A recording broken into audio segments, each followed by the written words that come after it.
Un danseur qui ne s'entraîne pas et qui cherche pas en permanence les choses, il reste pas sur place. Il recule.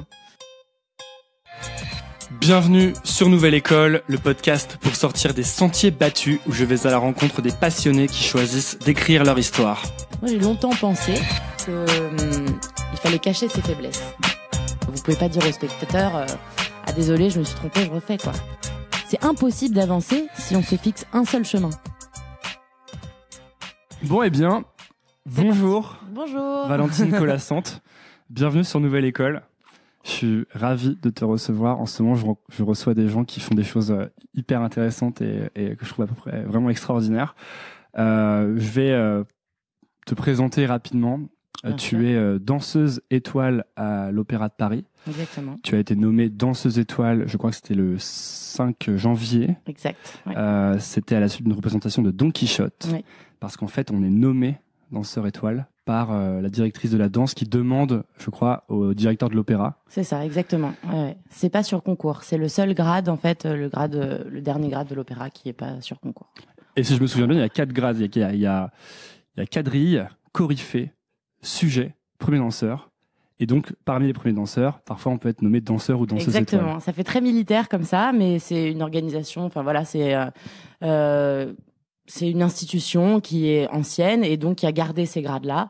Et ça paraît un peu vieux comme titre, mais en fait, en gros, c'est vraiment juste corps de ballet. Après, on est plutôt remplaçant quand on est quadrille et on accède à des rôles de corps de ballet, donc tous en groupe. Ensuite, coryphée, c'est du corps de ballet avec quelques remplacements de rôles de demi-soliste. Sujet, c'est demi-soliste, donc on commence à accéder à des pas de 3, des choses comme ça, et puis remplaçante de 2 rôles de soliste. Premier danseur, on a des rôles de soliste et on est remplaçant de rôles d'étoile. Et ensuite, étoile, c'est le dernier. C'est le dernier stade dans les hiérarchies de l'opéra et ça se fait sur nomination du directeur. Voilà. Parce que toi, t'es entré à l'école de danse, t'avais quel âge à peu près ? Alors, je suis rentrée à 8 ans, donc je suis vraiment un pur produit Opéra de Paris, si on peut dire. Mais c'est intéressant parce que du coup, ça veut dire, là, t'as 29 ans, je crois. Ouais, c'est ça. Donc, je viens d'avoir 29 ans. En fait, ça veut dire que ça prend 20 ans, quoi, de devenir danseuse étoile. Il y a aucun parcours qui se ressemble. Il y a des danseurs étoiles qui sont nommés très très jeunes. Il y a un danseur étoile qui danse encore, qui s'appelle Mathieu Gagnon, qui a été nommé à 19 ans. Donc, et il y a des danseurs étoiles qui sont nommés à 40 ans. Donc, il y a vraiment pas de parcours type. Disons que c'est le rêve. Moi, c'est un rêve de petite fille. Et depuis que j'ai 8 ans, bien sûr, mon rêve, c'est d'être étoile. Donc, j'ai passé les concours et gravi les échelons avec des fois des échecs, avec des fois des moments plus difficiles que d'autres parce que la carrière est longue. Après, ça a toujours été un rêve de petite fille et ça reste encore, c'est encore quelque chose qui me paraît... c'est quelque chose qui reste encore... j'ai du mal encore à réaliser aujourd'hui, tout ce qui s'est passé. Comment tu te sens d'ailleurs ? Parce qu'en fait, c'est une surprise, quoi. Tu fais ta représentation de Don Quichotte et la tradition veut que ce soit une surprise à la fin. Je crois que c'est la directrice de la danse. Oui, directrice de la danse qui propose... Aurélie Dupont. Aurélie Dupont, ouais, c'est ça. Qui arrive sur scène et qui annonce que tu es danseuse étoile. C'est ça. Et donc tu ne le sais pas en fait à ce moment-là. Non, je le sais pas du tout. En plus, moi j'ai eu la chance d'être appelée 3 jours avant pour faire un remplacement. Donc en fait, comme je disais juste avant, moi j'étais première danseuse, donc en fait on est remplaçant de rôle d'étoile et on se tient prêt au cas où il y a quelqu'un qui ne peut pas assurer le spectacle, blessé ou maladie ou voilà. On n'est pas des robots, donc bien sûr il y a des moments où on joue avec notre corps, donc il y a des blessures. Donc on m'a prévenu 3 jours avant, donc je n'y ai pas pensé une seule seconde parce que préparer un ballet comme Don Quichotte, donc qui est l'un des ballets les plus difficiles du répertoire au niveau technique. Pourquoi c'est un des plus difficiles? C'est très très difficile techniquement. C'est un enchaînement de pas très complexe. Il y a plusieurs facettes dans le rôle. Le premier acte, on est dans une ambiance espagnole. Il faut être très festive, etc. Ensuite, il y a tout le deuxième acte qui est beaucoup plus intime avec tout un passage féerique où on retrouve vraiment les classiques, disons tous les plus grands classiques du répertoire, c'est-à-dire avec tous les tutus blancs, voilà, ça fait rêver avec la fumée, etc. Donc là, il faut être très féerique. Il faut pas du tout donner l'impression au spectateur qu'on est en train de forcer ou qu'il y a une difficulté.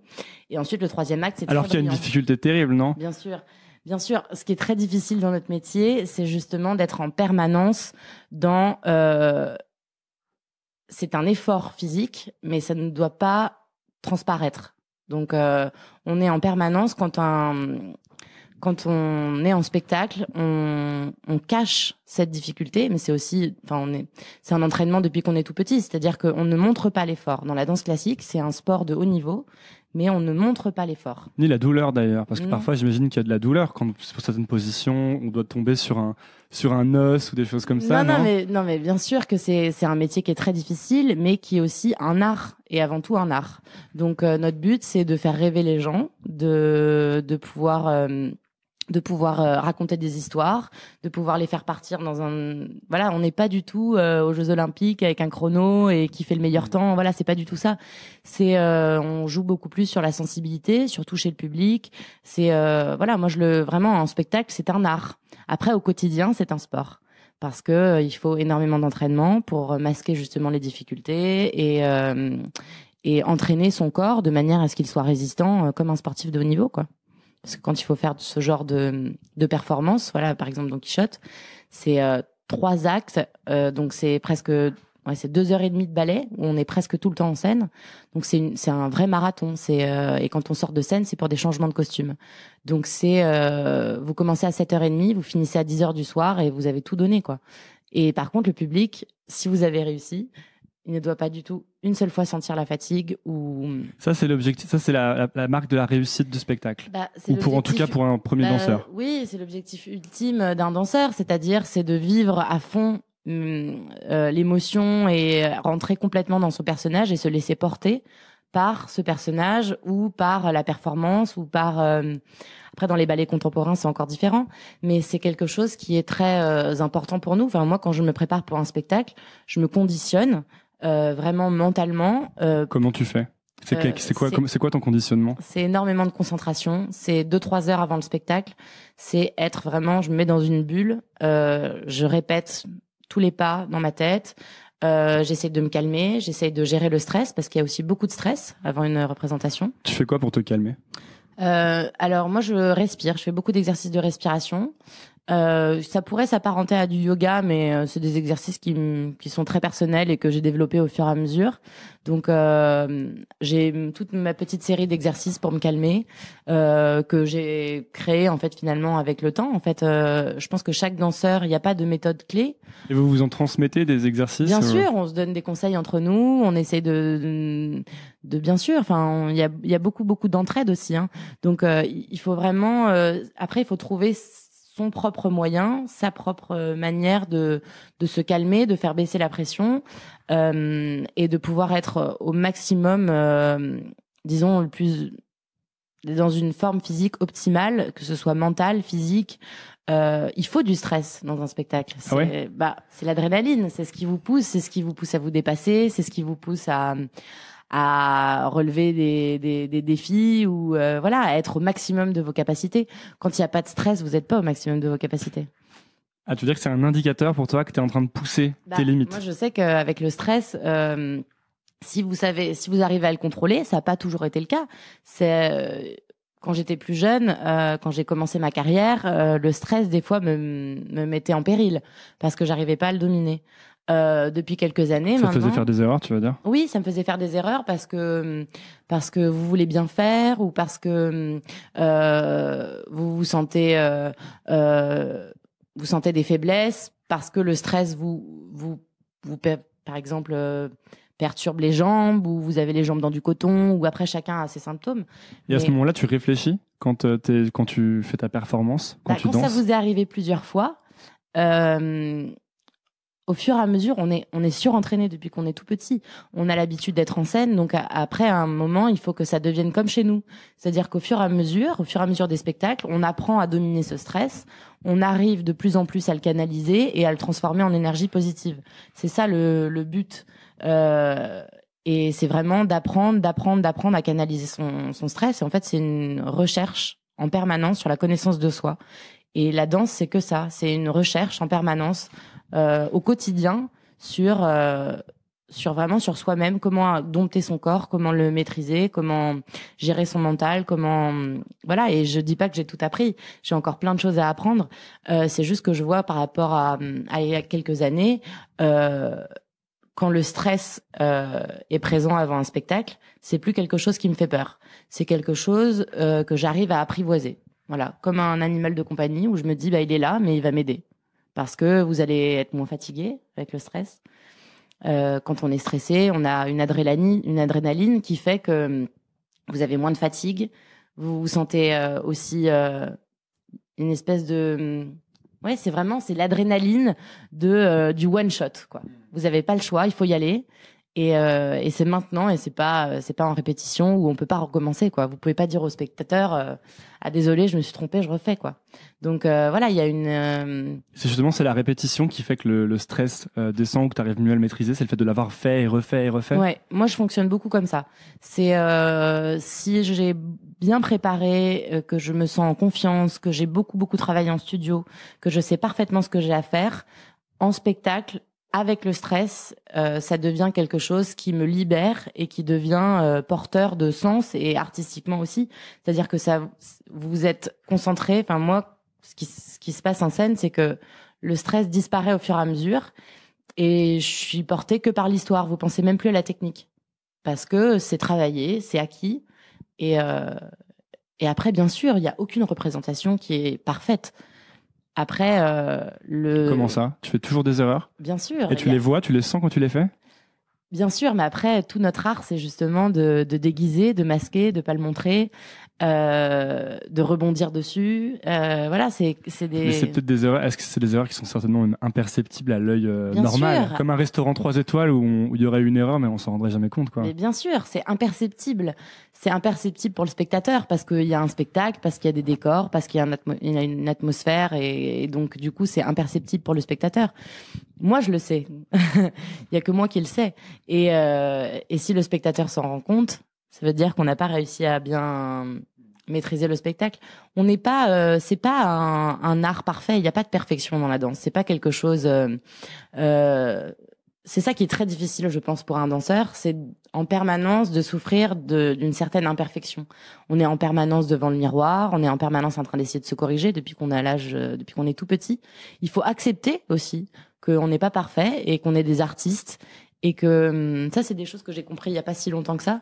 C'est-à-dire que qu'est-ce qui fait que tu les... Vas-y, dis-moi, je te coupe pas.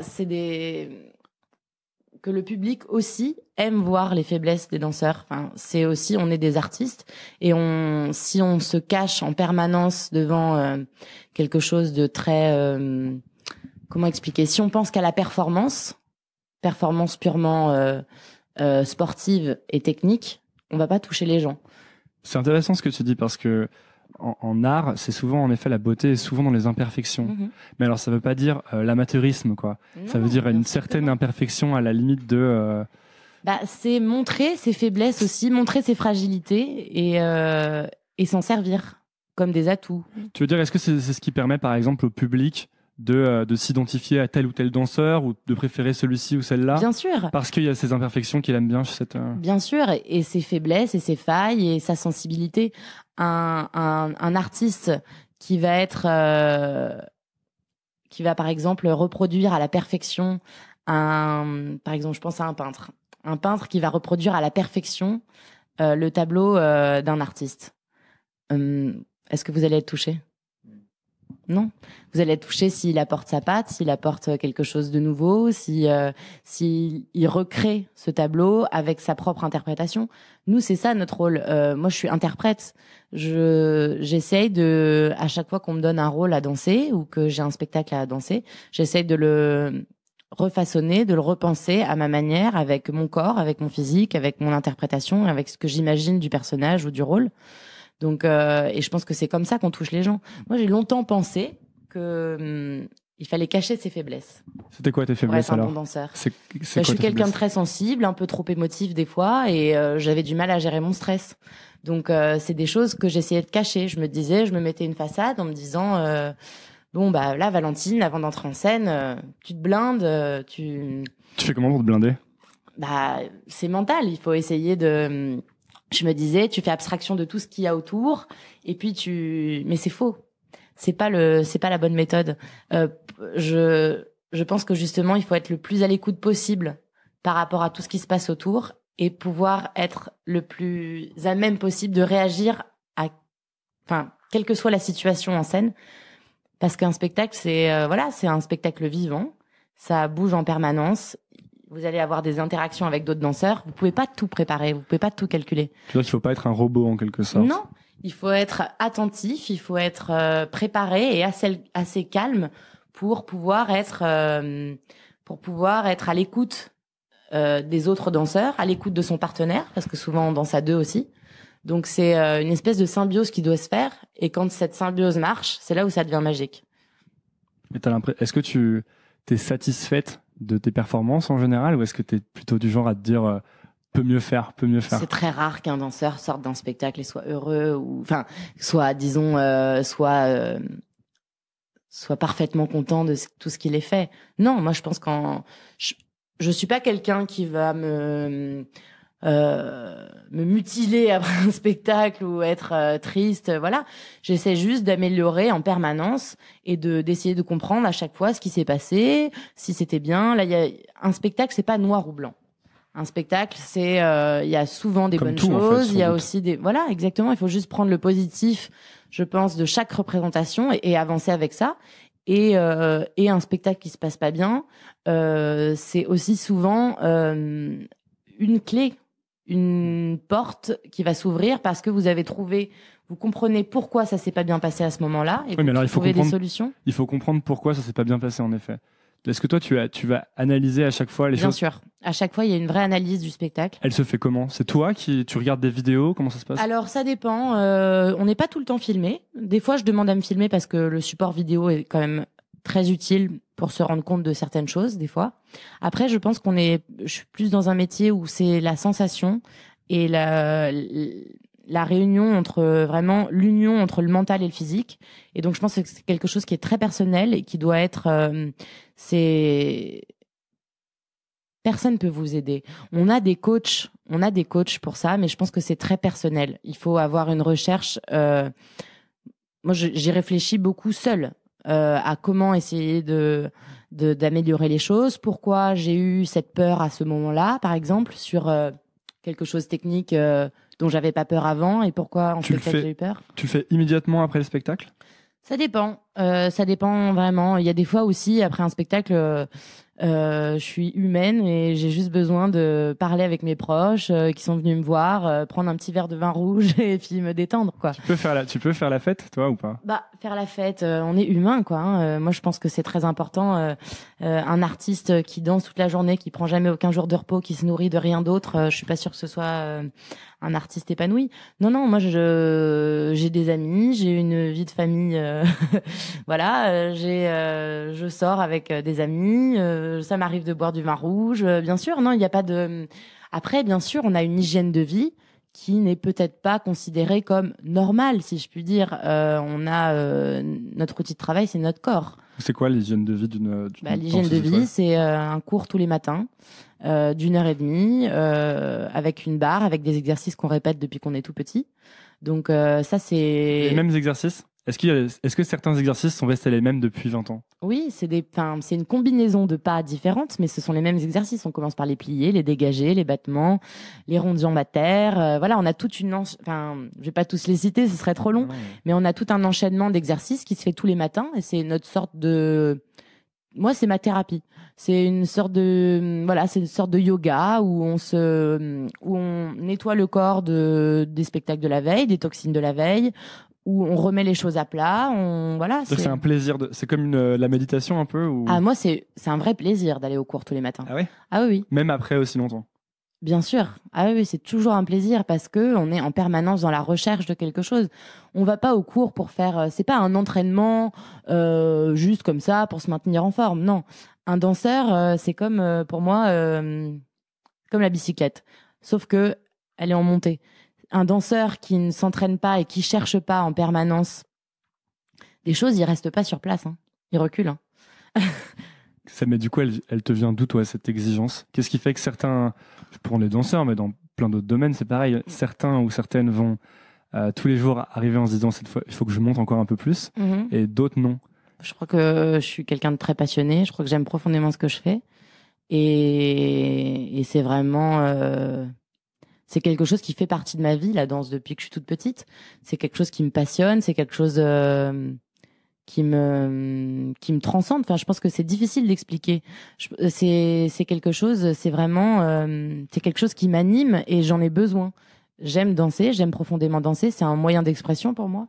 Donc c'est quelque chose qui fait partie de ma vie et je ne conçois pas la danse autrement que je ne conçois pas mon métier autrement que quelque chose qui est en permanence en progression, quelque chose qui va m'aider à me dépasser. Et voilà, pour moi c'est ça le sens de mon métier. Enfin, c'est me dépasser, c'est pouvoir transmettre toujours plus des émotions au public, toucher des gens, faire rêver.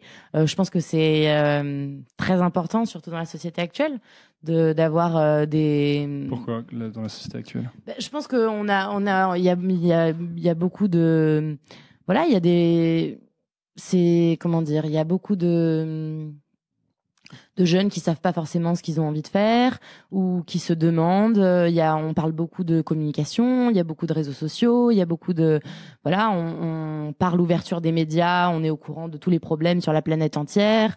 On a énormément d'infos en permanence, d'infos en permanence, et on a peu de temps pour rêver, pour se poser, pour voilà, c'est rare les moments où, même quand moi j'essaye de lire un bon bouquin, on est en permanence perturbé par le téléphone, voilà, et je pense que un spectacle à l'opéra, par exemple, voilà, d'aller voir, je sais pas, quand les gens ils sont dans la salle pendant 1h30 et qu'ils sont avec vous, bah, vous avez envie de les transporter, vous avez envie de les faire rêver, et c'est pour ça que ça passe aussi par un cours le matin, par une hygiène de vie, par tout ça. C'est pas miraculeux.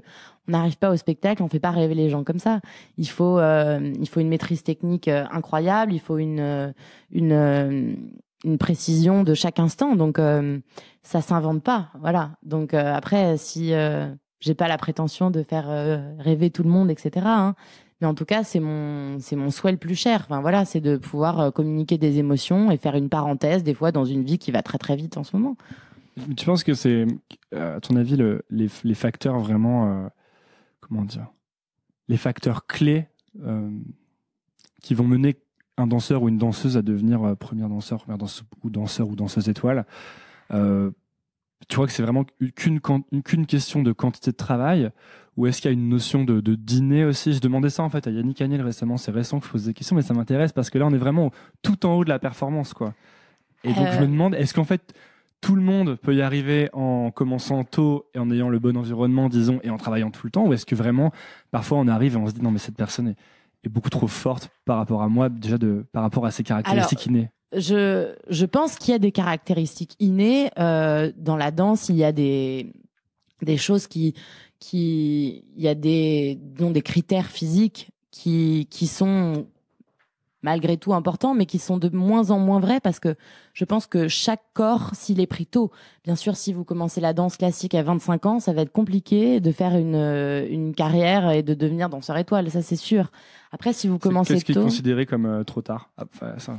Je pense qu'il n'y a pas de règle, parce que il y a des danseurs qui commencent à 14-15 ans et qui arrivent à devenir de très bons danseurs. En plus, maintenant, il y a énormément de danse. Il n'y a pas que la danse classique. Il y a la danse contemporaine, il y a le hip-hop, il y a plein d'autres. Voilà. Là, si on parle de danse classique pure, oui, en effet, la danse classique pure, si vous commencez pas tôt, ça va être très compliqué. Tôt, c'est 10 ans. Moi, je dirais... moi, j'ai commencé à 5 ans. Donc, vous voyez, la danse classique a des critères, certes physiques. Ce serait mentir de dire qu'il n'y en a pas.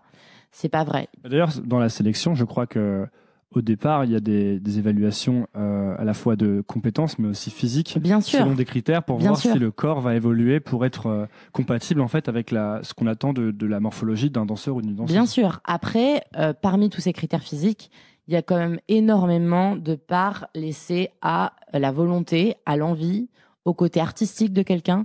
Vous pouvez avoir un danseur qui va être très doué et qui ne va rien exprimer artistiquement. Même chez des enfants très jeunes, on va regarder ce qu'ils expriment artistiquement. Oui, il y a une personnalité qui compte. Il y a beaucoup... C'est décelable déjà très tôt. Oui, ouais.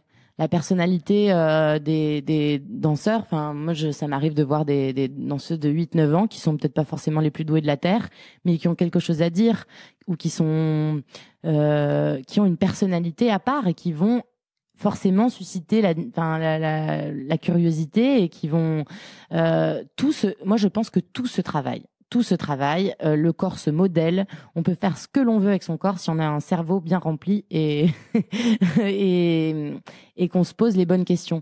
Je pense qu'il faut être bien entouré, c'est un métier où il faut être bien entouré, où il faut Mais l'entourage, du coup, c'est quelque chose que à cet âge-là, on choisit pas trop finalement. Soit on a un bon entourage, soit on a un mauvais entourage, non? Non, je pense qu'il faut si on aime vraiment ça, il faut demander conseil. Je pense que aussi il y a des institutions qui sont très connues et où il n'y a pas besoin d'argent, où il n'y a pas besoin de connaissances pour rentrer. À l'école de danse, c'est une audition. Voilà, vous rentrez à l'école de danse de l'Opéra de Paris sur audition. C'est ouvert à tout le monde, c'est ouvert à toute la France, c'est ouvert aux étrangers, c'est ouvert à tout le monde. Et voilà. Et après, vous avez quand même l'opportunité de faire un parcours. À l'école de danse, par exemple, qui est qui est tout à fait gratuit. Et si vous aimez vraiment ça, ça a l'air extrêmement difficile, l'école de danse. Je regardais, il y a un documentaire qui s'appelle Tout près des étoiles, je crois. Ouais. Tu vois lequel c'est? Oui, je vois. Ouais. Et que j'ai regardé et c'était super intéressant. Et je me disais, waouh, je voyais des filles, des garçons pas de 9 ans, 10 ans. Et je me disais, mais comment ils font pour avoir une telle exigence déjà, en fait? Il y a une vraie exigence, une vraie rigueur, quoi. Déjà, alors, je pense que quand même, quand on est tout petit, je pense qu'il y a disons, un vrai amour pour la danse et une vraie passion. Mais je pense qu'on le fait plus, on n'est pas parfaitement conscient de ce qu'on fait. En tout cas, là, je parle pour moi. Quand j'étais toute petite, j'aimais danser, j'aimais m'exprimer, mais je me rendais pas vraiment compte de ce que ça représentait. C'est après, quand on grandit, à 12-13 ans, qu'on se rend compte, mais est-ce que j'ai envie d'en faire mon métier? Est-ce que je suis assez douée? Est-ce que je sacrifie pas mon enfance? Est-ce que, voilà. Là, t'es posé ces questions à 12-13 ans? 12-13 ans, je me suis posé les questions. Est-ce que tu as l'impression que ça fait grandir plus vite? Bien sûr. Bien sûr. Parce que moi, tu me dis ça, moi, c'est plus à 20 ans que je me suis dit, est-ce que je suis en train de faire? Non, bien sûr, il y a une maturité qui, malgré nous, arrive très vite parce que on est autonome. Quand vous rentrez à l'école de danse, vous êtes en internat pour la plupart, parce que même, par exemple, mes parents habitaient Paris, mais ils travaillaient, ils pouvaient pas venir me chercher matin et soir à l'école de danse à Nanterre. Donc c'est vrai que vous faites vos valises à 8 ans. Vous êtes autonome, vous vivez sans vos parents, vous rentrez le week-end, donc vous grandissez plus vite, ça c'est sûr. Vous n'avez pas les mêmes raisonnements, vous n'avez pas les mêmes priorités qu'un enfant de 12-13 ans, ça c'est sûr. En fait, toute ta vie est à l'école de danse quand tu rentres à l'école de danse quasiment, non? Bah après, je rentrais le week-end. J'avais mon frère et ma sœur qui avaient une vie plus normale que moi, si je puis dire. Donc, je voyais bien comment ça se passait pour des enfants de mon âge normalement. Mais vous êtes dans un espèce de, comment dire, vous avez envie, ça vous plaît, vous dansez toute l'après-midi, vous faites l'école le matin. Enfin, moi, j'aimais profondément la danse. J'ai pas du tout eu l'impression de faire un sacrifice. Après, oui, c'est dur. Bien sûr que c'est dur. C'est un métier qui demande énormément d'exigences. Tout petit, on n'est pas forcément. C'est pas un métier où on vous dit tous les jours que vous êtes formidable. Hein. D'ailleurs, c'est quel genre de. Qu'est-ce qu'on vous dit d'ailleurs? Bah, il faut nous faire avancer. Donc on insiste plus sur les défauts que sur les qualités. Il faut progresser. Alors après, chacun le vit très différemment. Moi, j'ai des professeurs avec qui ça s'est très bien passé, et j'ai des professeurs avec qui ça s'est moins bien passé. Ça, je pense que c'est comme n'importe quel rapport d'humain à humain. Je pense qu'il y a des feelings aussi. Il y a des professeurs qui correspondent mieux que d'autres. Tu dis tout à l'heure que tu es très sensible.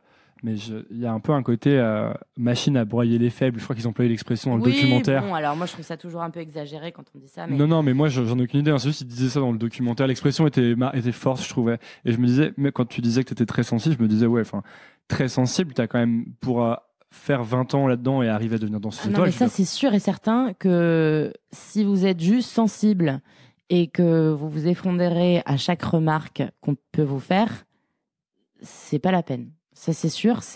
Vous êtes obligé Enfin, moi, je me suis forgé un caractère, voilà, où je me suis vraiment, enfin voilà, je me suis vraiment blindée. Blindée. Il faut se blinder dans ce métier. C'est très difficile.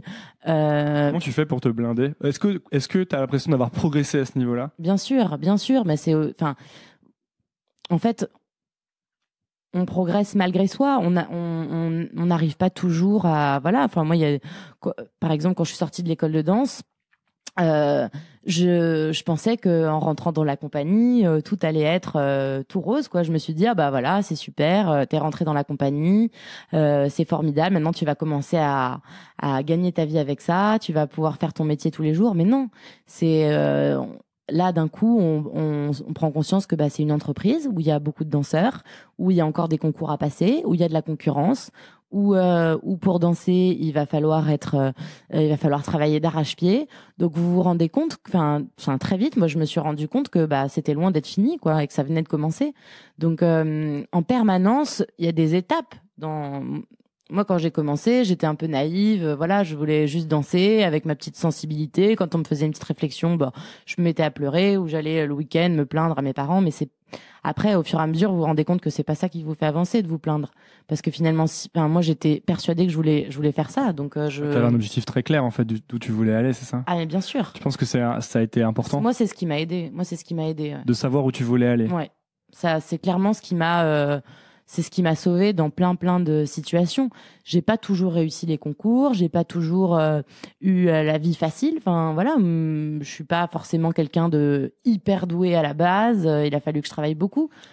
Pourquoi tu dis ça? T'avais le sentiment d'être moins doué que d'autres? Oui, bah forcément. Enfin, je veux dire, il y a des. Donc là, c'est la question que je te posais un peu tout à l'heure, tu vois. Reviens sur le côté. Parce que souvent j'entends ouais mais il est plus talentueux, c'est normal qu'il ait réussi, mais j'ai l'impression que les prédispositions naturelles sont souvent compensées par des gens qui travaillent plus Bien sûr, après j'étais pas niée pour la danse, j'avais quand même des prédispositions, j'avais pas toutes les prédispositions, et c'est là où c'est rare de rencontrer quelqu'un qui est complètement nié pour la danse. Il y a des prédispositions chez chacun, je pense, pour danser. Il faut juste après savoir ce qu'on en fait et avoir vraiment envie et être déterminé. Après, il y a aussi peut-être un facteur chance, je sais pas, d'avoir une bonne fortune, d'être toujours positive et d'essayer de saisir de saisir les occasions, de saisir les opportunités qui peuvent se présenter à nous. Moi, toute ma carrière, c'est ça, c'est ça a été à des moments rencontrer une bonne personne, à un bon moment, qui a su me dire ce qu'il fallait que j'entende, ou une opportunité, un remplacement à faire, et réussir à remplacer au pied levé sans me déstabiliser. Voilà, enfin, ça a été plein de petites opportunités. Qui font que aussi, c'est là où je dis qu'il y a peut-être aussi une part de chance dans une carrière, c'est-à-dire qu'il faut être là au moment où on va vous donner quelque chose et il va falloir le prendre. Donc, mais tu maximises tes chances d'être là si tous les jours tu fais le travail que tu fais depuis le début. Exactement. En fait. C'est-à-dire que je pense qu'il faut être en permanence avec un objectif bien précis en tête et saisir toutes les opportunités qui se présentent, toutes. Vraiment toutes. Pourquoi t'insistes sur vraiment toutes? Parce que c'est très facile de se dire bon bah ce sera pour quelqu'un d'autre, ou bah moi finalement je suis moins douée, ou bah finalement là aujourd'hui je suis fatiguée, ou bah j'ai pas envie, ou c'est très facile de rentrer dans quelque chose de plus de se dire bon bah c'est réservé à quelqu'un d'autre que moi. Voilà, moi je me suis jamais dit ça. Tu t'es jamais dit ça? Je me suis jamais dit ça. Je me suis jamais dit, quand on me disait tu n'y arriveras pas, parce qu'on me l'a dit. On te l'a dit? Bien sûr qu'on me l'a dit. Quand je suis rentrée Qui te l'a dit? Bah, ça peut être des professeurs, des collègues, des gens de l'extérieur. Je pense qu'il faut jamais se laisser abattre par quelqu'un qui va vous prédire un futur. Voilà. J'ai jamais écouté les gens qui me prédisaient un futur, que ce soit en bien ou en mal. Je pense que c'est très important d'être vraiment fidèle à ce que l'on pense qu'on est capable de faire. Et je pense que les capacités de l'être humain sont illimitées. Et je pense que quand on ne se fixe pas de limites, et justement quand on ne se fait imposer par personne d'autre un futur ou une évolution de carrière ou quelque chose, je pense qu'on va bien plus vite et bien plus loin que quelqu'un qui va être prédestiné, par exemple, même à un superbe avenir, et à qui on va ouvrir toutes les portes, et puis en fait il va se rendre compte peut-être que c'est pas forcément ce qu'il voulait. C'est en ça que tu dis en bien. Faut même pas écouter en bien. Oui, que ce soit les compliments ou les reproches, je pense qu'il faut être très vigilant par rapport à tout ça. Il faut être vraiment dans quelque chose de plus simple, je pense. Il faut juste simplement savoir essayer. Je dis pas que c'est évident, mais essayer de se fixer ses propres objectifs sans l'avis des parents, de la famille ou des pressions sociales ou de l'argent ou du milieu dont on vient, d'où l'on vient. Je pense que c'est vraiment quelque chose qui doit être profond, intime à soi. Et je pense qu'il faut pas se laisser déstabiliser. C'est ça qui est très difficile dans notre métier, c'est se laisser déstabiliser des fois par des jugements ou des échecs, parce qu'on en a beaucoup aussi, des échecs dans notre métier. Et après, vous avez deux possibilités. Quand vous réussissez pas quelque chose, moi, mes 2 premiers concours, par exemple, à l'opéra, je les ai ratés. J'ai pas réussi mes 2 premiers concours. Alors après, soit vous dites c'est un échec. Consécutivement, tu les as ratés. Consécutivement, c'était les concours les 2 premiers pour monter Coryphée, le premier grade. D'accord. Donc les 2 premiers, le premier, je me suis complètement laissée avoir par le stress. J'étais complètement paniquée. C'était mon premier concours à l'opéra. Je me suis mis une pression bien trop grande alors que je jouais pas ma vie. Et donc j'ai complètement perdu mes moyens. Et le deuxième, c'était je m'étais mis trop je m'étais mis presque trop la pression en me disant tu n'as pas le choix, là tu l'as raté l'an dernier, il faut que tu le réussisses, voilà. Et donc catastrophe. Le permis de conduire. Voilà, typique le permis de conduire. C'est l'histoire du permis de conduire, ça. Plus on se dit, plus. Non, mais voilà. Ouais, c'est vrai, la première fois, c'est trop. Exactement. La deuxième fois, c'est oh là là, je l'ai raté. Si je le rate, ça veut dire qu'il faut que je le passe 3 fois. Voilà. Non, mais après, il y a les dictons idiots, jamais 203. Et bon, bref, ouais. Donc, en fait, en gros, j'ai essayé de me faire mon propre lavage de cerveau de tout ça et d'essayer juste d'arriver à mon 3e concours avec mon envie, avec ma personnalité, avec mes défauts, avec mes qualités. Et de faire avec, et ça a marché. Est-ce que tu crois que le fait, parce que tu t'es dit alors que je jouais pas ma vie, est-ce que tu crois que pour la 3e tentative, tu avais compris que tu jouais pas ta vie? Oui. Et du coup, c'était plus facile? Oui, je pense qu'il faut pas être, quand je dis se fixer des objectifs, je dis pas qu'on peut pas changer d'objectif en cours de route. Je dis juste qu'il faut savoir où l'on veut aller, et après, en fonction des opportunités, en fonction des portes qui s'ouvrent, savoir slalomer, rebondir d'étape en étape, de portes qui s'ouvrent. Alors c'est peut-être pas celle-là qu'on voulait, mais il y a une autre porte qui s'ouvre. Alors on va aller voir, on va peut-être dériver un petit peu. C'est intéressant ce que tu dis. C'est peut-être pas celle-là qu'on voulait. C'est que parfois il y a plein de chemins différents pour aller au même résultat. Mais bien sûr. Et le risque parfois, c'est de se dire non mais je voulais faire j'avais dans ma tête, dans mon rêve, dans mon fantasme, je voulais faire les choses de cette façon, via cette trajectoire, et du coup de refuser des opportunités. Ah mais je pense que c'est très c'est impossible d'avancer si on se fixe un seul chemin. C'est-à-dire que si vous vous persuadez qu'il y a qu'une seule porte qui peut ouvrir quelque chose ou un objectif que vous vous êtes fixé, ça va être très compliqué. Il va falloir attendre que cette porte s'ouvre. Elle s'ouvrira peut-être jamais. Et en attendant, vous allez perdre beaucoup de temps.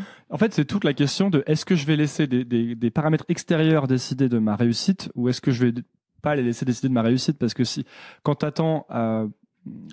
as une seule trajectoire en tête, forcément quelqu'un doit t'ouvrir la porte. Exactement. Alors que quand on a plein en tête, tu peux aller juste ouvrir plein d'autres portes. Exactement. Et c'est exactement ça. Et c'est ce que j'ai compris quand je suis rentrée dans la compagnie, où je me suis dit, si je veux m'épanouir et si je veux me donner le maximum de possibilités, il va falloir réfléchir différemment. Parce que ça ne marche pas. En tout cas, sur moi, c'était vraiment flagrant, ça ne marchait pas. Cette méthode de penser, il y a une porte qui doit s'ouvrir, ça ne marchait pas pour moi. Ça me frustrait beaucoup. Je m'ennuyais. C'était pas du tout une source de développement. Et c'est quelque chose qui était qui me rendait vraiment triste, parce que c'était pas du tout pour ça que je faisais ce métier. Je faisais ce métier pour m'exprimer, pour avancer, pour ouvrir toujours de nouvelles portes. Donc, du coup, je me suis retrouvée face à un mur, et il y avait pas d'autre solution pour moi. Enfin, ça a été assez évident. Alors après, peut-être que je viens d'un milieu où c'est peut-être plus évident pour moi. Mes parents sont bouddhistes et j'ai peut-être. C'est vrai? Ouais. Tes parents sont bouddhistes? Ouais. Donc, mais tes parents sont bouddhistes pour quelle raison? Ça vient d'où? Je pense parce que moi, c'est marrant parce que ma mère a vécu dans un centre bouddhiste et j'ai vécu avec elle 1 an quand j'étais petit. Bon, je suis pas du tout bouddhiste pour le coup, mais Non, mais je pense que c'est une philosophie, une manière de penser. C'est pas une religion, c'est plus une philosophie de vie. C'est quelque chose qui est qui fait raisonner différemment. En tout cas, c'est quelque chose qui m'a beaucoup appris, moi, de rien attendre des autres, de se créer soi-même ses propres opportunités et d'être en permanence dans la recherche de quelque chose qui pourrait nous faire avancer ou de pas attendre quoi que ce soit. Je pense que c'est pareil, c'est comme dans toutes les grosses entreprises. Je pense que si on attend un cadeau du ciel ou un cadeau, il y en a, ça marche très bien comme ça. Ils ont une carrière toute tracée. On va tout leur servir sur un plateau d'argent. Ça existe. Ça doit exister. Tout le monde, non mais tout le monde en connaît des gens qui, d'apparence, réussissent tout d'un coup de baguette magique. Oui, c'est d'apparence. C'est que souvent on n'a pas aussi le. Non mais exactement. Donc je pense qu'il faut se méfier de tout ce qu'on peut nous dire ou quoi que ce soit. Enfin, je pense qu'il faut faire son propre parcours et être acteur dans l'action. Vraiment acteur de sa vie. Voilà. Est-ce que ça peut... En plus, j'ai l'impression que si tu es dans l'attente d'événements externes qui vont te débloquer, c'est là que ça peut créer des frustrations ou des sentiments d'injustice. Par exemple, mettons que je sois danseur, ce qui n'est pas du tout le cas. Je suis vraiment le plus mauvais danseur que je connaisse. Mais je changerai ça. J'ai le temps. Mettons que je sois danseur à l'opéra et que j'attende qu'une porte s'ouvre. Et ben, il suffit que mon collègue, je sais pas comment vous dites, ait lui une opportunité que je n'ai pas eue pour ressentir une énorme frustration. Bien sûr. Et ça doit créer des mécanismes de jalousie ou de concurrence qui sont... Mais ça, c'est partout pareil. Oui, voilà, je pense qu'il n'y a pas... C'est pas... Mais toi, c'est des choses que tu as pu ressentir à un moment? Oui, c'est des choses que j'ai pu ressentir et qui sont des sentiments que j'aime pas être jalouse de quelqu'un ou j'aime pas me sentir... j'aime pas l'injustice, j'aime pas... voilà, et donc je me suis dit comment raisonner,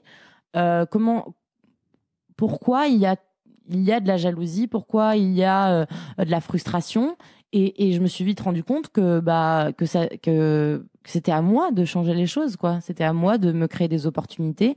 Je pense que ça n'avance à rien d'envier. Enfin, je pense que chacun à l'opéra, c'est flagrant. Enfin, je veux dire, il y en a pas un qui a un parcours similaire. Chacun a des évolutions très très différentes. Il y a des gens qui restent 10 ans dans le corps de ballet et puis d'un coup qui explose. Mais pourquoi? Parce que d'un coup, il y a quelque chose il y a un lâcher prise qui se fait, mais pas un lâcher prise dans ne plus rien faire ou ne plus travailler. Lâcher prise dans la stratégie personnelle. Il y a quelque chose qui est très je pense qu'on n'avance pas en se créant des stratégies machiavéliques personnelles. Je pense que ça ne marche pas, ça. Je pense qu'il faut juste lâcher prise sur tout ce qui est stratégie et se laisser un petit peu guider par des opportunités, des rencontres, des choses peut-être auxquelles on n'avait pas pensé. Est-ce qu'il faut lâcher prise aussi sur les... Par exemple, tu as été nommée danseuse étoile. Est-ce que c'est le genre de choses sur lesquelles il faut lâcher prise? Est-ce que tu as plus de chances de devenir danseuse étoile si tu penses pas tous les jours à être danseuse étoile? Ah bah ça, moi, c'est clairement... ça a été clairement ça. Je suis restée 5 ans première danseuse et je me disais, mais qu'est-ce qui se passe? Pourquoi j'arrive pas à accéder à ce grade-là? Mais je ne voyais pas du tout les choses. Alors ça, c'est peut-être ma philosophie de vie aussi. Je ne voyais pas du tout les choses comme c'est injuste. Je me disais, qu'est-ce qui me manque? Qu'est-ce que je n'ai pas? Pourquoi j'arrive pas encore, moi, en scène, à exprimer pleinement ce que je pense? Tu sentais que t'arrivais pas à exprimer Oui, il y avait pleinement? quelque chose en moi qui ne se débloquait pas. Je n'arrivais pas à trouver la clé. C'était pas du tout une question de direction ou de quoi que ce soit. C'était moi, intimement. J'avais une barrière qui faisait qu'à chaque fois, je me protégeais. Je suis comme ça dans la vie, souvent. Je me protège pour ne pas souffrir. Et donc, je fais toute une sorte des espèces de barrières que tout le monde se met pour se protéger, et qui sont un frein terrible quand on est artiste. Parce que comment voulez-vous toucher les gens en scène si vous mettez des barrières? Et en fait, ça a été une grande expérience. J'ai fait un ballet qui s'appelle Le Sacre du Printemps de Pina Bausch, où on est nu au sens propre comme au sens figuré.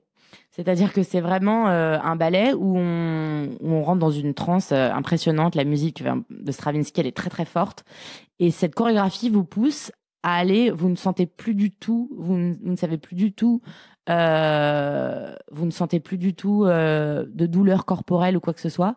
C'est une telle transe, il y a un solo qui est très très long, qui dure à peu près 5-10 minutes, qui est très très intense, et vous perdez totalement le contrôle de vous-même, mais totalement.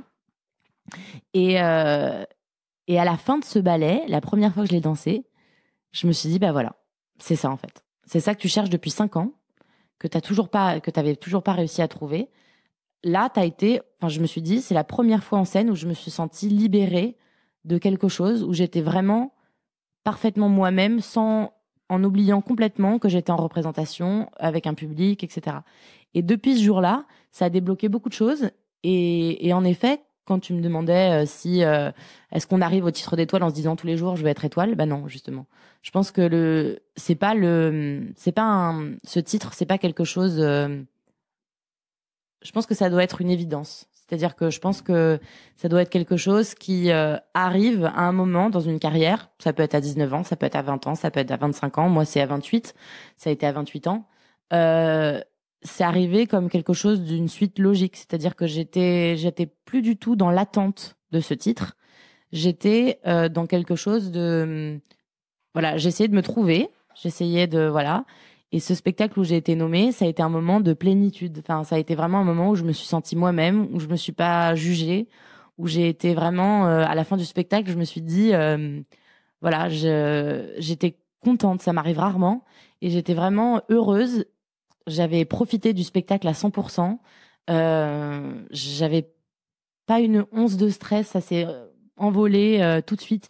C'est des moments magiques, vraiment. Ce soir-là, ça reste gravé dans ma mémoire parce que c'est un moment vraiment, c'est très intense, très fort. J'ai l'impression que ça a duré 5 minutes et en même temps, je pourrais en parler pendant des jours.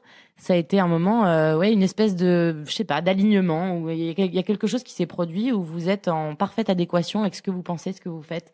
Et du coup, c'est ce que les Américains appellent l'état de flow, je crois. Bah peut-être. Le flow state. Ouais, non, mais c'est quelque chose qui est assez incroyable. Et je pense que c'est pas des choses qu'on vit tout le temps, mais je souhaite à tout le monde de le vivre une fois, quoi. C'est quelque chose qui est. Et à la fin du spectacle, j'ai même pas pensé à la nomination. Je me suis pas dit une seule seconde. Je veux ce titre. Voilà, c'était pas du tout ça. C'était quelque chose. Il y a quand même un changement d'état d'esprit. Enfin, il y a un changement d'état d'esprit un petit peu, quoi. Ah, il y a eu clairement un changement d'état d'esprit. Et c'est quand j'ai changé d'état d'esprit que ce titre est arrivé. Donc là où quand je dis que c'est pas forcément par le chemin qu'on imagine qu'on arrive à nos buts ou à nos objectifs, moi, ça a clairement été ça. Qu'est-ce que tu en tires du coup comme leçon, toi, là, de ça, justement? Je tire comme leçon que c'est que finalement c'est pas du tout c'était pas du tout écrit que je sois étoile. C'était juste c'était juste en saisissant des opportunités qui se sont présentées à moi, qui au fur et à mesure, en 5 ans, ont abouti à ça. Ça aurait pu être beaucoup plus rapide, ça aurait pu être beaucoup plus long, ça aurait pu aussi ne jamais arriver. Mais ça n'aurait rien changé à ma démarche personnelle de saisir des opportunités, de m'améliorer, de grandir dans mon métier. Je pense qu'on n'a pas besoin d'un grade pour... Alors après, bien sûr, c'est une énorme reconnaissance et c'est incroyable ce qui m'arrive en ce moment. Je suis ravie. Je suis ravie de tout ça et oui, ça change le regard des autres. Mais ça, c'est intéressant. C'est-à-dire que ta démarche personnelle, en fait, elle doit être indépendante des marqueurs de réussite externe, en fait. Bien sûr, bien sûr. Je pense que c'est... Il y a une grosse notion de plaisir aussi dans ce que tu dis. Ça va être très bateau ce que je vais vous dire, mais on oublie souvent que c'est pas le résultat ou la fin en soi qui est importante. Vraiment. Enfin, là, moi, je l'ai clairement compris. Enfin, c'est vraiment le chemin. Comment vous y arrivez, ce que vous apprenez en chemin, les portes que vous prenez en chemin, les connaissances que vous faites, le tri que vous faites aussi parfois par rapport à des gens qui vont vous blesser ou qui vont freiner par exemple quelque chose en vous, ou qui vont vous atteindre. Vous comprenez avec le temps comment vous entourer, à qui vous pouvez faire confiance, quels sont Quelles sont les choses que vous avez envie d'encore d'améliorer? Quels sont vos points faibles? Comment ça peut devenir des atouts? Voilà, c'est toutes ces questions que je me pose depuis que je suis toute petite. J'ai même pas résolu, je pense, 1/10 de toutes les questions que je me pose. Mais et je pense que ça va venir avec le temps, mais toujours dans cette démarche-là, pas du tout dans la démarche d'acquérir ou d'avoir un grade ou une. Voilà, je pense que si on fait tout par rapport à la reconnaissance des autres, on se perd en fait. Je pense qu'on se perd tout simplement. En parlant justement des gens autour de toi, tu trouves qu'il y a est-ce que tu as l'impression qu'il y a des points communs entre les gens qui ont réussi à passer l'école, à ensuite entrer dans le corps de ballet et ensuite à avoir une carrière Par rapport aux étoiles de l'Opéra de Paris? Est-ce que dans les gens qui sont entrés dans le corps de ballet et ensuite ont fait une vraie carrière dedans, est-ce que tu as l'impression qu'il y a un point commun par rapport, je sais pas, à ceux qui auraient pu arrêter ou partir ou rater Bah justement, je pense que le point commun, c'est qu'il n'y a pas de bonheur lié à un grade, en fait. C'est-à-dire qu'il y a des danseurs qui sont parfaitement épanouis et qui ont vécu la carrière qu'ils voulaient vivre et qui sont quadrilles. Voilà, qui ont fait du corps de ballet toute leur vie, mais qui sont très épanouis et qui sont des danseurs qui ont été en permanence dans la recherche et qui ont été en permanence dans s'ouvrir des portes, avoir des opportunités ou danser ailleurs ou faire des projets ou être chorégraphe ou être voilà, je pense que et il y a des étoiles qui sont déterminées, qui ont toujours voulu ça et qui ont toujours voulu être au devant de la scène. Moi, j'ai toujours rêvé de ça.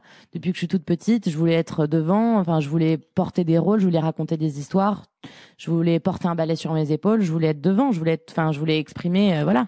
Ça, je pense que c'est différent à chacun. C'est dans ta personnalité, ça? Je sais pas si c'est dans ma personnalité. Je pense que, en tout cas, c'était pour moi, c'était étant donné que je rêvais d'interpréter les grands rôles du répertoire classique. Voilà, il n'y avait pas d'autre moyen pour moi, dans ma tête, d'interpréter ces rôles-là si j'arrivais pas à devenir soliste. Donc oui, c'était pour moi, ça a été évident et je pense que si ça avait pas été à l'opéra, peut-être que j'aurais ouvert d'autres portes, j'aurais pris d'autres décisions. Je sais pas. Enfin, voilà, j'ai 28 ans, ça arrive à un moment parfait pour moi où j'ai dansé des seconds rôles, où je commence à avoir fait le tour de ces seconds rôles-là et où j'avais envie de danser des rôles. Moi, j'ai énormément de chance. Enfin, à chaque fois, les choses sont arrivées au bon moment pour moi et je suis très très reconnaissante de tout ça. Après, si ça avait pas été le cas, enfin si ça avait été différemment, j'aurais pris d'autres décisions. Je serais peut-être partie, j'aurais peut-être pris une année sabbatique, j'aurais peut-être exploré de nouvelles pistes, je serais peut-être revenue plus forte, je serais peut-être revenue avec d'autres bagages et peut-être que ça se serait passé plus tard à l'opéra. Je sais pas ce qui se serait passé, mais il y a tellement de possibilités. Je veux dire, là, je suis danseuse étoile de l'Opéra de Paris. Je suis ravie, j'aime profondément cette maison. C'est normal, c'est eux qui m'ont formée. Je suis très attachée à cette maison parce que j'y ai grandi et que forcément, symboliquement, ça a énormément de valeur pour moi et je suis pas sûre de réussir à être très objective. Pour moi, c'est la plus belle maison et c'est là où je voulais être et c'est là où je voulais danser. Après, si ça avait été différent, si j'avais pas été nommée étoile, j'aurais peut-être fait d'autres choix de vie. Enfin, je veux dire, il y a pas que l'Opéra de Paris. Bien sûr. Enfin, je pense qu'il y a 50 milliards de possibilités à chaque fois. On est jamais face à un mur. J'y crois pas une seule seconde. Moi, je crois pas qu'on est bloqué dans une situation. Je crois pas.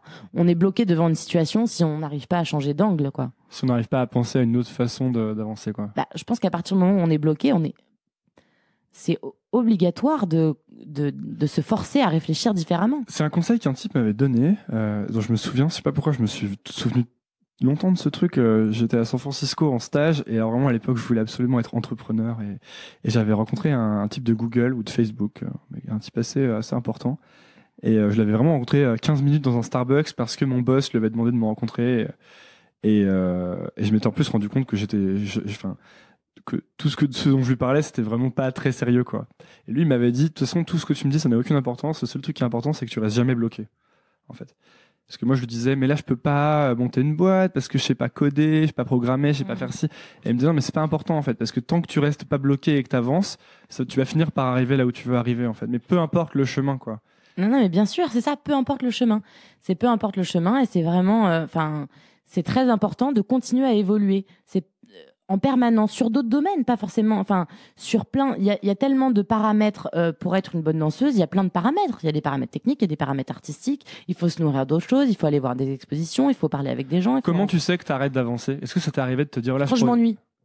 Quand je m'ennuie, je me dis, là, il y a quelque chose qui va pas. Quand je m'ennuie, je me dis, il faut te fixer d'autres objectifs, ou c'est très rare, en fait, finalement. C'est très rare parce que dès que je m'ennuie, j'essaie de me dire, bon, bah, alors, qu'est-ce qui se passe? Pourquoi tu t'ennuies? C'est pas normal. Et tu te fais un peu régulièrement, tu te dis, est-ce que je m'ennuie ou. Bah. Ou t'es plus, tu le sens quand ça arrive? Je le sens parce que d'un coup, je suis en perte de vitesse, je me pose moins de questions, je me contente des choses. Quand ça m'arrive 2-3 jours de me contenter. Alors, qu'est-ce que ça veut dire? Ça m'intéresse. Me contenter? Ouais. Bah, trouver que finalement tout va bien. Que, voilà, je pense que quand je me dis pendant plus de 2-3 jours, oh bah tout va bien, bah j'ai pas vraiment de projet, voilà, et que je reste. Alors c'est des moments qui me font du bien parce que c'est agréable aussi de pouvoir se reposer, de pas être toujours dans un tourbillon, voilà. Moi je suis hyper active donc forcément ça me fait du bien, 2-3 jours où je me repose et je fais un peu le vide. Mais il faut pas que je sais que chez moi, après je pense que chacun est différent et il faut trouver sa propre façon d'avancer. Mais moi je sais que chez moi c'est pas bon quand ça dure trop longtemps. Donc, ton état idéal, c'est un état de légère insatisfaction en quelque sorte. Bah, qui fait que t'es toujours un peu. Je dirais pas insatisfaction, je dirais ne jamais se contenter de ce que j'ai ou de. Ouais. C'est naturel chez toi ou c'est un effort de te dire alors ah bah là je suis contente. C'est pas bien que je sois contente et de te dire ok comment je fais pour maintenant encore m'améliorer. Non, c'est pas un effort et puis j'apprécie être heureuse, je suis pas en permanence en train de me dire que tout va pas bien. Non, c'est pas ça que je veux dire, c'est justement rester toujours très positif et essayer toujours d'aller plus loin. C'est tout. Enfin là, je suis étoile de l'Opéra de Paris et voilà. Mais comment aller plus loin maintenant? C'est quoi plus loin? Bah plus loin, c'est aller plus loin dans la recherche des rôles, c'est aller plus loin dans ses sensations, c'est aller plus loin, c'est peut-être développer d'autres projets, c'est peut-être aussi voilà ouvrir de nouvelles portes grâce à ce titre parce que ça ouvre énormément de portes pour plein de projets, pour des projets caritatifs, pour des projets pour faire venir plus de gens à l'opéra, pour pouvoir s'exprimer, pour faire connaître mon métier, pour faire peut-être des chorégraphies, pour lancer des projets avec d'autres artistes, avec des peintres, avec des voilà. Enfin, ça ouvre énormément de portes ce titre. Bien sûr que ça ouvre des portes et ça me donne plein d'idées. Il faut que je fasse le tri parce que j'ai toujours en permanence des milliards d'idées. On peut pas tout faire dans une vie, donc il faut faire des choix, etc. Et comment tu fais d'ailleurs pour dire à quoi est-ce que tu dis non? Comment tu fais pour savoir si tu dis non à quelque chose? Parce que du coup maintenant tu dois être beaucoup plus très sollicité. Oui, bien sûr. Forcément, ce titre amène aussi beaucoup de sollicitations extérieures et j'essaye de répondre à tout le monde et j'essaye d'être le plus disponible possible. Après, forcément que je dois faire des tris et que je suis obligée des fois de dire non parce que ma priorité, c'est quand même mon métier et c'est de danser. Donc forcément, voilà, ma priorité, c'est ça. Il y a la place pour combien de choses en fait, selon toi? C'est un peu une question que j'ai en ce moment où je fais, on va dire, ce podcast beaucoup et un autre truc que je commence à faire qui commence à prendre de la place. Et du coup, je me retrouve parce que j'ai vraiment décidé que c'était mes priorités absolues. Et je me trouve à dire non, mais vraiment, en fait, maintenant, je dis non par défaut, quoi. Quelqu'un me propose un truc, je dis non. Et après, vraiment, si j'y réfléchis longtemps et que j'arrête pas d'y penser, je vais peut-être finir par dire oui ou m'y intéresser. Mais presque, il y a une frustration. J'ai l'impression que je me sens un peu coupable, tu sais. J'ai l'impression de toujours dire non à tout le monde en ce moment. Moi, c'est pas. Moi, j'essaie juste de trouver un équilibre. C'est-à-dire que du moment que j'arrive à faire les choses bien, enfin comme j'ai envie de les faire, en prenant le temps de les faire. Par exemple, répondre à ce podcast, voilà, parler ensemble et faire ce podcast et tout ça, ça me fait très plaisir et j'avais envie d'avoir le temps pour le faire. J'ai pas envie d'être pressée pour le faire. Si on me propose quelque chose si on me propose quelque chose d'autre, ma priorité, ça va être de répondre et de passer ce temps-là avec toi parce que je l'ai décidé et parce que ça me faisait plaisir de le faire. Après, si c'est pour me mettre 4-5 jours à faire des interviews et ne plus prendre aucun plaisir et tout faire mal, je pense que là, en effet, ça n'a plus aucun sens. Je pense qu'il faut trouver un équilibre entre sa vie de famille, moi je parle par exemple de ma vie de femme, sa vie de famille, sa vie de femme, sa vie professionnelle, le temps qu'on accorde à tout ce qui est extérieur, aux expositions, se nourrir. T'as l'impression de sacrifier des choses, toi, ou pas? Non, justement, j'ai jamais le sentiment de sacrifier des choses parce que j'essaie de le faire en harmonie avec le temps que j'ai et je culpabilise pas à dire non à quelque chose si je n'ai pas le temps ou si je sais que je vais le faire mal. T'as jamais culpabilisé ou t'as dû apprendre à ne plus culpabiliser? J'ai appris Alors, à ne plus culpabiliser parce que je me suis rendu compte que c'était pas constructif de dire oui à tout, tout simplement. Je me suis rendu compte que quand on n'a pas le temps et que c'est une source de stress de faire tout, et en plus, qui a décidé qu'on devait faire tout? Enfin, je veux dire, il faut juste mettre des priorités. Je pense que c'est important d'avoir des priorités sur ce qu'on a vraiment envie de faire, sur le temps qu'on a, et le faire bien avec honnêteté, avec humilité et en faisant un don de soi pour les interviews, par exemple, en étant vraiment en étant respectueux de ce que tu fais. Et voilà, moi, j'avais pas envie de le faire mal. Si j'accepte de le faire, c'est que j'ai envie de le faire de manière sincère et honnête. Donc, ton exigence ça, c'est une question que je voulais absolument poser et que j'ai failli oublier. L'exigence que tu as finalement construite et développée à travers la danse, elle s'applique à d'autres choses, du coup, maintenant? Oui. Disons que l'hygiène de vie que je m'impose dans la danse ou la manière de penser est devenue est devenue ma manière de penser au quotidien. Ça, c'est sûr. Une philosophie de vie un peu, quoi. Oui, c'est une philosophie de vie, c'est une philosophie en danse. Je pense que par exemple, pour aller loin, il faut savoir se respecter. Qu'est-ce que ça veut dire, se respecter? Respecter son corps, respecter ses envies, respecter son mode de fonctionnement. Moi, par exemple, je suis quelqu'un qui est très direct, qui dit souvent ce qu'il pense. Et ça m'a joué des tours des fois. On peut pas toujours en société dire ce qu'on pense, etc., sans filtre, etc. J'ai essayé pendant quelques années de me changer en me disant il faut que tu sois peut-être un peu plus, il faut que que tu pèses un peu plus tes mots. Tu peux pas toujours dire. Il faut que tu trouves la manière, etc. Puis en fait, finalement, je me suis rendu compte que c'est tout simplement pas moi. Et que je peux pas faire autrement. Donc maintenant, j'essaie de m'exprimer avec un peu plus de douceur et peut-être de manière un peu moins crue des fois, parce que ça peut toucher la sensibilité des gens. Donc j'essaie de respecter la sensibilité des gens, mais j'ai abandonné l'idée de pas dire ce que je pense, parce que ça me correspond pas. Le naturel revient au galop. Puis même, j'ai une théorie là-dessus qui est que en fait, c'est bien que ça polarise et c'est bien que ça déplaise à certaines personnes, parce que du coup, les personnes à qui ça plaît, on leur plaît dans notre personnalité entière, quoi, sans faire semblant. C'est ça que je veux dire. Mais c'est ça, c'est que j'ai abandonné l'idée de plaire à tout le monde. Voilà, c'est ça.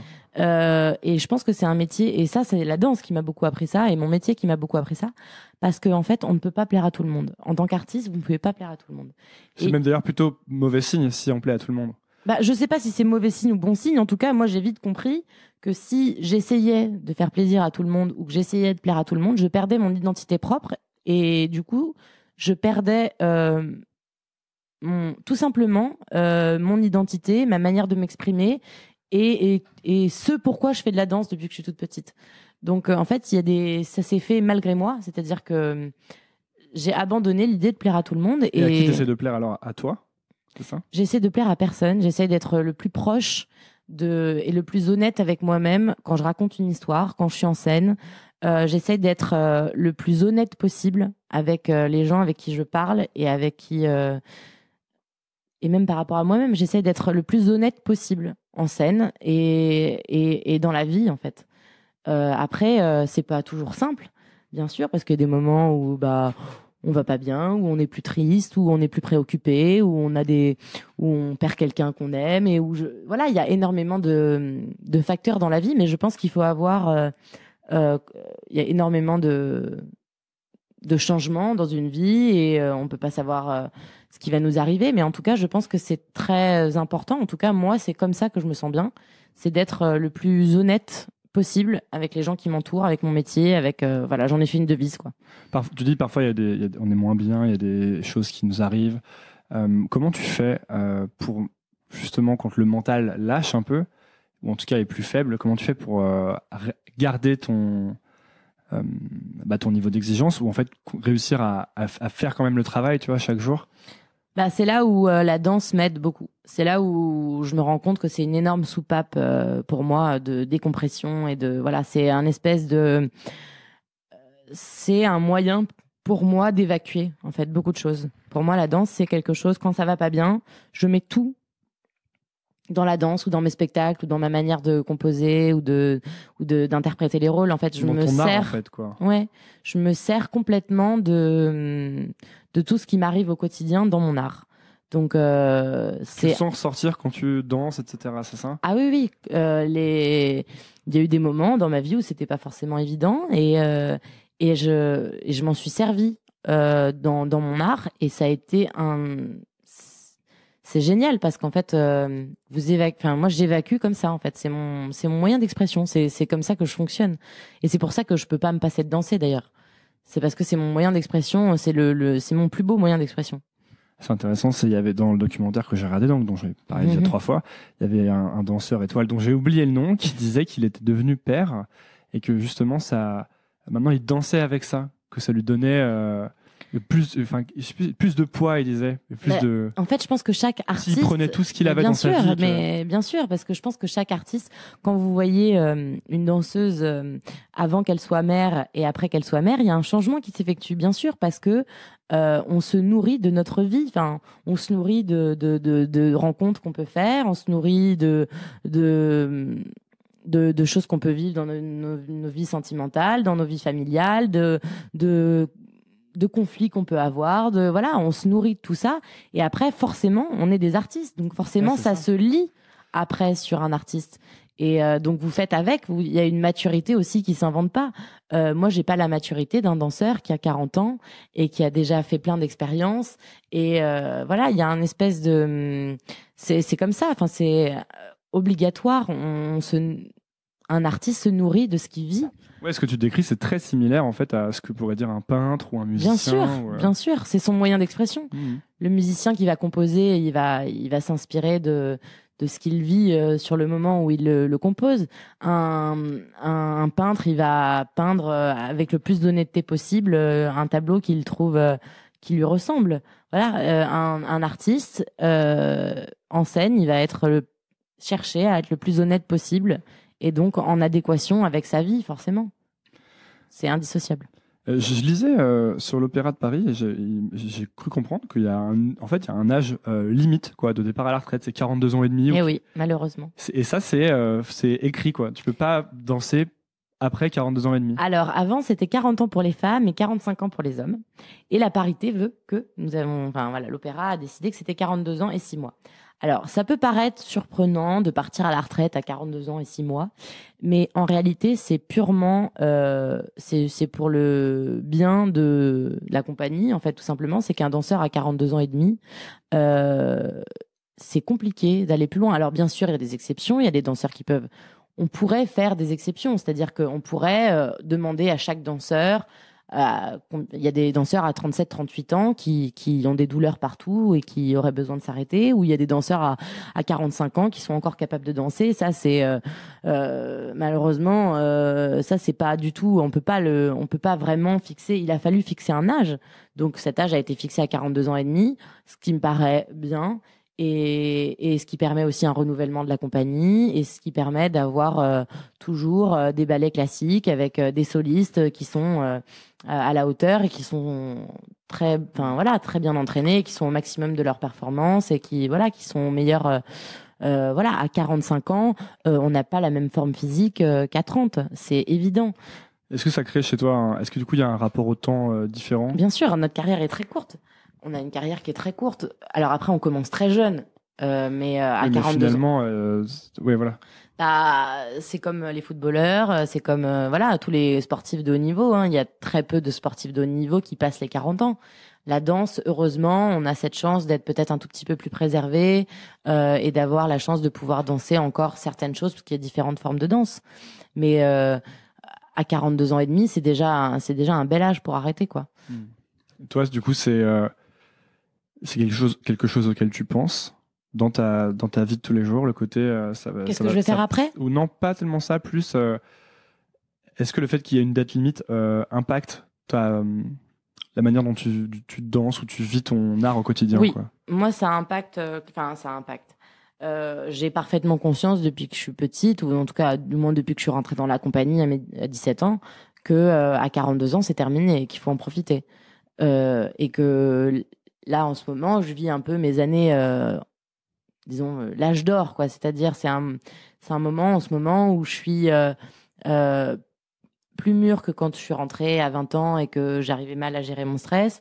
et en même temps physiquement en pleine possession de mes moyens parce que là je veux que j'ai pas de douleur, parce que je suis en pleine forme. Et c'est un voilà. équilibre qui finalement est pas très long en fait, parce que là t'arrives à un moment où tu dois être, t'as sûrement jamais été aussi performante, et le corps suit.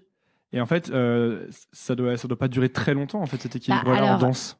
Après, c'est un équilibre à remettre en permanence. Enfin, c'est un équilibre qui doit se trouver en permanence, même jusqu'à 42 ans et demi. C'est-à-dire qu'après, il y a aussi la maturité qui prend le dessus sur le physique. On a peut-être moins la capacité physique de s'entraîner 8 heures par jour, comme quand on avait 20 ans. Mais en attendant, on a plus de métiers, on a plus d'expérience, on sait mieux gérer notre stress, on a souvent déjà dansé les ballets.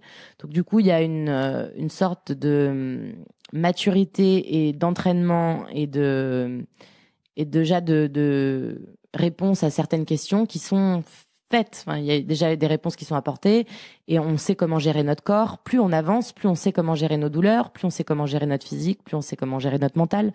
Donc il y a une très grande force aussi. Quand vous passez 35-36 ans, vous avez une force que n'ont pas... moi, j'y suis pas encore, mais quand je vois les progrès qu'on fait, quand je vois l'évolution que j'ai faite entre quand j'avais 17 ans, quand je venais de rentrer dans le corps de ballet, et maintenant, donc en 12 ans, sur la gestion de mon corps, sur la gestion de mon stress, etc., c'est énorme. Donc, certes, après le physique, il commence à y avoir des douleurs, etc. Mais donc, c'est pas un facteur inquiétant, en fait. Non, moi, c'est pas quelque chose qui m'inquiète. Après, par contre, je suis parfaitement consciente qu'à 42 ans et demi, c'est terminé, et qu'il faut préparer autre chose, et que voilà, il faut voir un petit peu. Pour l'instant, c'est pas la priorité. Parce que j'ai plein de projets, j'ai envie de danser, j'ai envie d'en profiter. Mais par contre, j'ai conscience qu'il faut que j'en profite. Ouais. Non, plus sans doute. Est-ce que la meilleure manière de préparer l'après, c'est pas de le faire hyper bien maintenant? Tu sais? Alors après, c'est un peu particulier dans notre cas parce que à 42 ans et demi, on peut plus faire ce qu'on fait. Ouais, mais je veux dire, du coup, si tu... par exemple, le fait que là, tu sois danseuse étoile crée plein de nouvelles opportunités qu'il n'y avait pas avant, sans doute. Ah, mais bien sûr. Si tu es une grande danseuse étoile et que toute ta carrière t'es excellente, est-ce qu'au moment où tu arrêtes, finalement, tu n'as pas justement toutes ces opportunités qui ont fourmillé, et même si tu peux plus danser, en fait, tu as toutes ces choses qui se sont créées, tu vois. Bien sûr, j'espère. J'espère avoir le choix, j'espère avoir plein d'opportunités, c'est tout ce que je me souhaite. Pour l'instant, je sais pas. Je sais pas, mais j'espère en tout cas, oui, avoir des milliards de projets, de possibilités, d'idées, et voilà. Mais il n'y a pas de raison pour qu'il y en ait pas, en fait. Voilà, je pense que c'est encore. Je pense que ça dépend pas d'être étoile ou pas, ou d'être. Voilà, je pense que ça dépend de comment on y a pensé, de quelles opportunités on saisit, et de faire des choix intelligents qui correspondent à ce que l'on pense et à ce qu'on, voilà, à ce que l'on est, quoi, et à ce que l'on a envie de faire, tout simplement. Est-ce que tu as dit que tu lisais? Oui. Est-ce qu'il y a des livres qui t'ont beaucoup, je sais pas, aidé ou et motivé, influencé, disons, dans ta manière de voir les choses, ta philosophie de vie?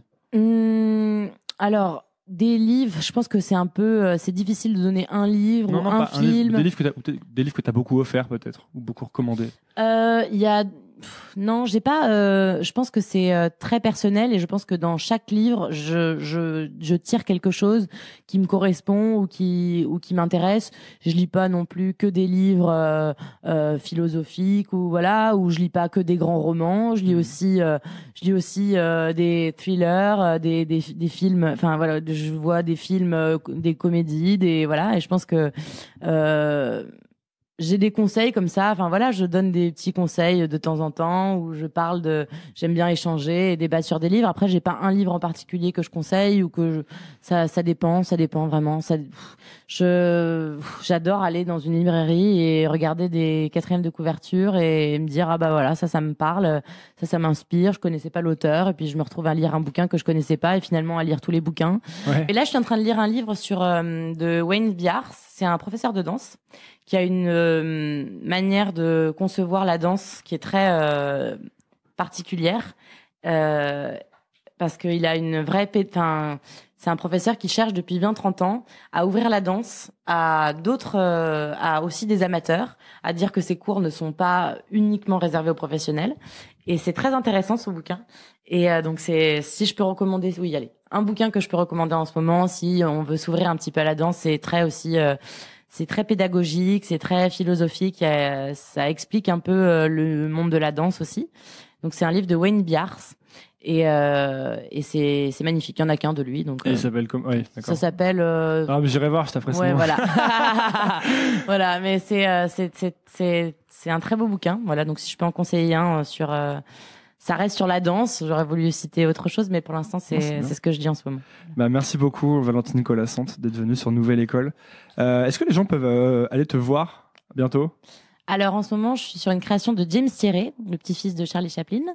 On fait toute une chorégraphie. Enfin, il est en train de chorégraphier quelque chose dans les parties publiques de l'Opéra Garnier. Donc, c'est assez nouveau pour moi. Parce que j'ai l'habitude de danser sur une scène, donc là c'est vraiment dans les parties publiques de l'Opéra Garnier et ça se passe donc c'est à partir de mi-mai et c'est à l'Opéra Garnier. Voilà, donc si vous voulez venir me voir, c'est ici que ça se passe. Et les gens peuvent te suivre peut-être sur les réseaux sociaux. Bien sûr. Instagram, voilà. C'est ça ? Ouais, Instagram et Twitter. Merci beaucoup. Merci. Merci beaucoup d'avoir écouté. Si ça vous a plu, c'est maintenant que vous pouvez m'aider. Et je vais vous dire comment. Premièrement, abonnez-vous à Nouvelle École sur votre application de podcast. C'est hyper facile. Et si vous êtes sur Apple Podcast ou iTunes, vous pouvez laisser un avis, 5 étoiles de préférence. Ça m'aide beaucoup à bien référencer le podcast et à le faire découvrir à d'autres personnes. Si vous voulez me suivre sur les réseaux sociaux, c'est sur Instagram que je poste et que je suis. C'est donc @_Nouvelle École. Underscore, c'est le tiret du bas. Si vous voulez recevoir 3 recommandations de ma part chaque vendredi par email, il vous suffit de laisser votre email sur le site nouvelleécole.org. N'importe quel champ d'email sur le site vous donnera accès à cette newsletter où chaque semaine je partage 3 choses qui m'ont plu. Ça peut être des livres, des applications que j'utilise, des films ou des documentaires que j'ai vus. Enfin, dernière chose, si vous voulez me soutenir financièrement, c'est possible. Vous pouvez le faire via Patreon.